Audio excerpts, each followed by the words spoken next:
everybody. I want to be able to spend a few moments today, just a few moments, talking a little bit about the anniversary that's coming up of the insurrection.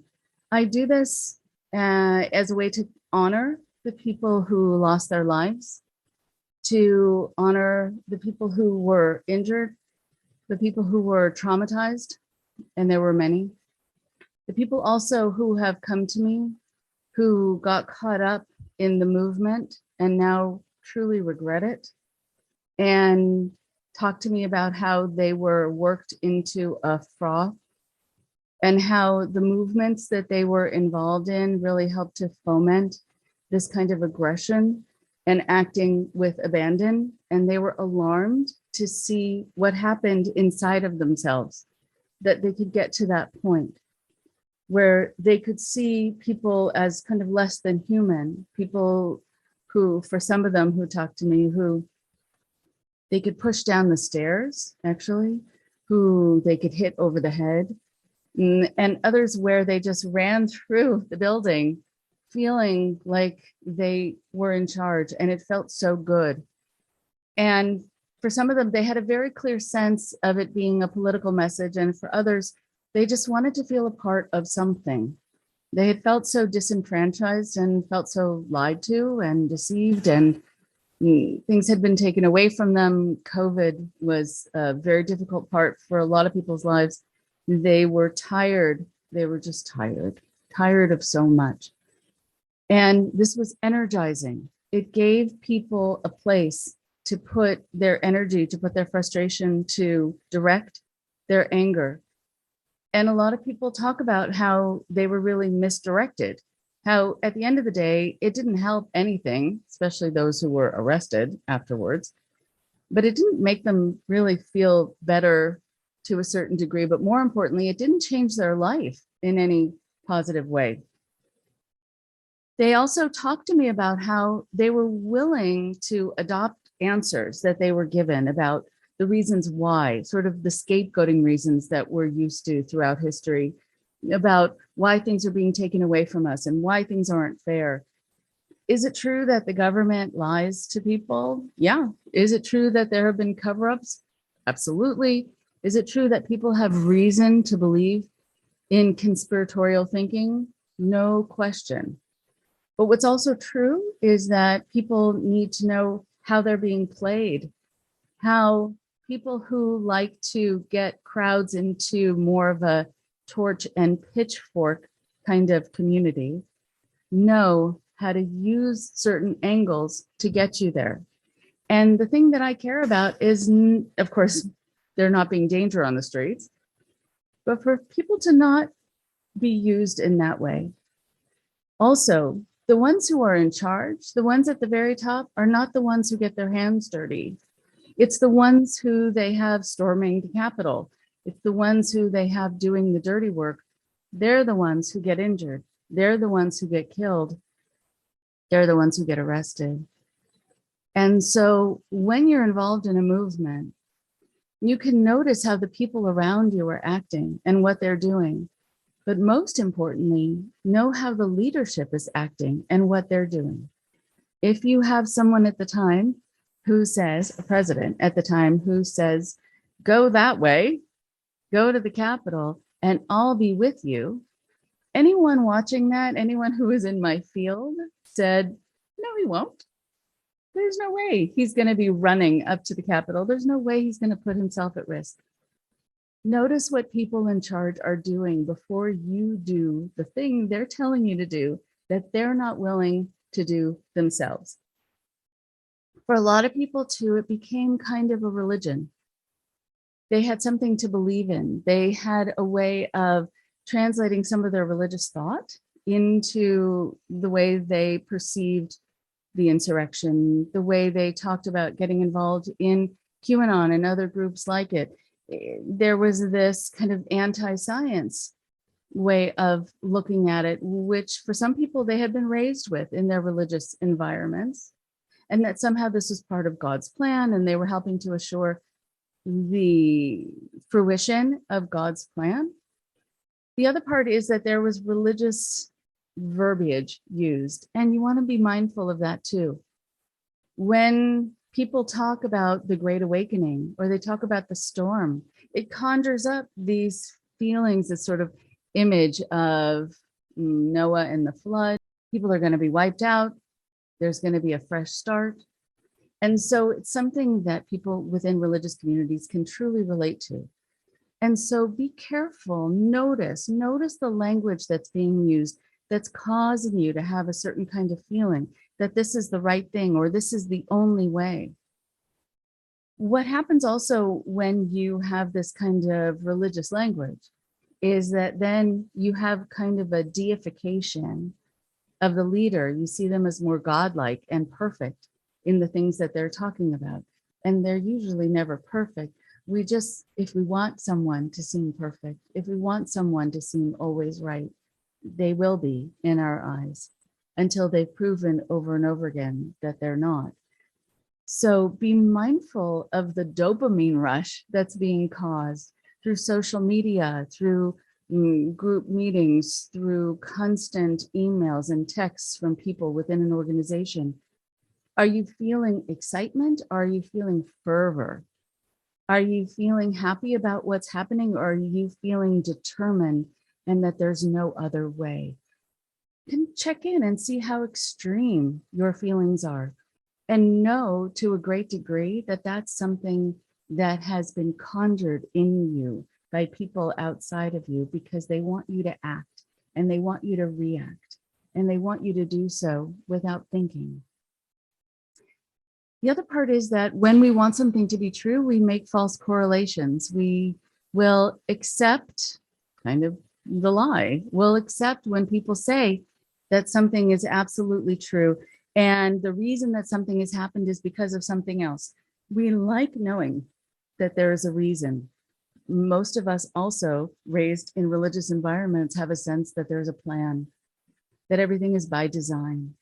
And so if someone says, the reason that something happened is because of this, it feels so reassuring. It feels so comfortable. And we don't question if it's true. But you always want to question if it's true, even though it takes some of the excitement away, even though it takes some of the calming impact away, but it's still important to be able to know the truth. There are so many things that people do that connect them to each other that don't make a lot of sense. And that's been throughout our history. I quote Eric Fromm a lot, who talks about common customs and beliefs, no matter how absurd, bring people together and save them from isolation. So that's why you can have a number of people sitting around and talking about lizard people. I don't know if a lot of them care about the fact that they're talking about lizard people. I don't know if a lot of them believe it, but they love being in a space with people who are also nodding their heads in agreement, because that's, for some people, what the appeal is. I think also that when you notice that you are being caught up in kind of cult-like thinking, the black and white kind of thinking, that means that you are having the sense that somehow you have an enemy. It's an us versus them mentality, as we say in those in this field who work with people involved in cults. When you have an us versus them mentality, it's not us and them, it's us versus them. So there is kind of a warlike part of it. People who don't believe the way you believe aren't just non-believers, they're traitors. They are people who are villains, people who are getting in the way of something that is going to be this perfect place on earth, or a realization of the truth. And so notice if you're starting to see everyone outside of your way of thinking as not only being wrong, but being dangerous to you. That's also something that's been conjured in you. That's going to cause you to behave very badly. And that's going to cause you a year down the road to wonder what the hell happened and why you did that to that other person.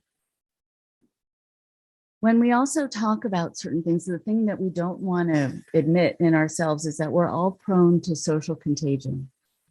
We know that we like when we're in agreement with other people. It's also part of our evolutionarily kind of codified way of surviving when we connect. But the social contagion is an important thing to think about because you want to know who you're following. You want to know who is the person who is spreading something to you. Why are they doing this? What's their reasoning?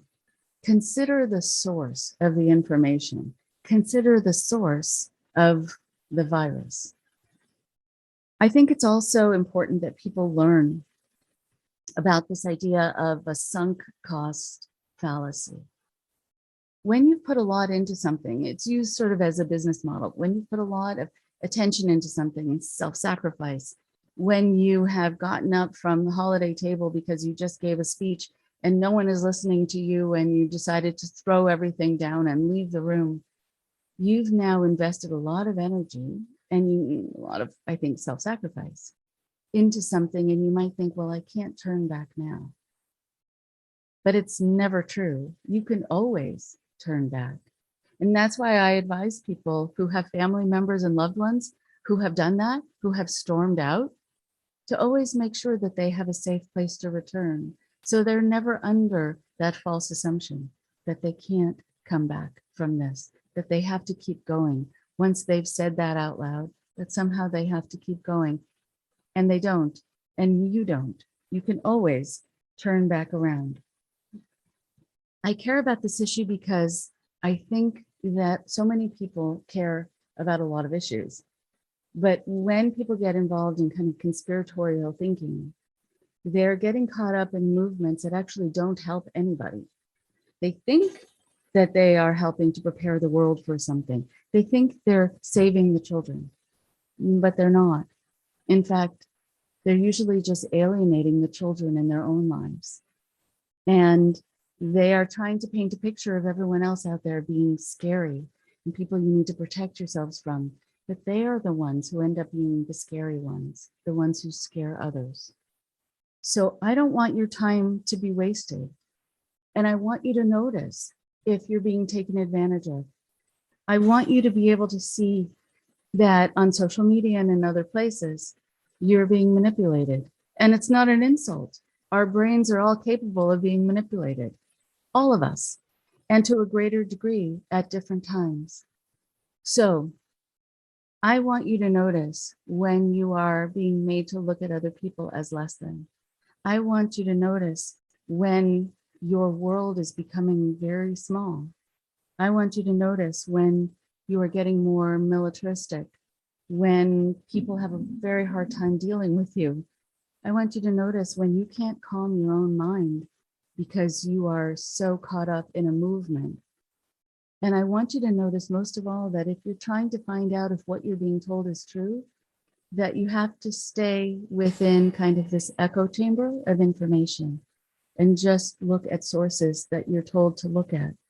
Because that means that while you're thinking other people have blinders on and you're the ones with the open eyes, you're actually the ones with the blinders on through no fault of your own.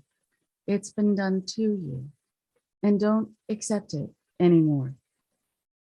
I think it's also good if you are feeling isolated and you're turning more to social media. Social media is highly, highly irresponsible when it comes to these sorts of movements. And I think they sometimes just want to see what they can get away with and what they can get people to do and what they can get people to believe. But sometimes groups of people and sometimes social media are playing with fire. And in this case, playing with firearms. So don't get burned. Be safe out there.